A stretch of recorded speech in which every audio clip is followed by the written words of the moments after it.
വരവൊരു ദേശമിൽ സുഗന്ധം പരന്നു.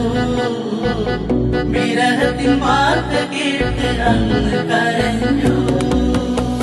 ഹക്കിൻ കലാമി തികതരമേ തിരതല്ലുമീ ദിക്കിൻ പ്രഭാവേ മിക തളിവേ മസ്താനു പാപ്പരേ.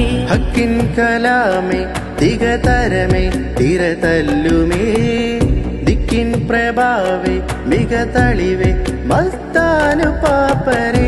അതന്യ സവിധം പ്രഭനുകരാൻ കേറി ജനം. അങ്ങിൻ മൊരീതായി എന്നും തണലായി ഹസൻ ഹാജിയോ.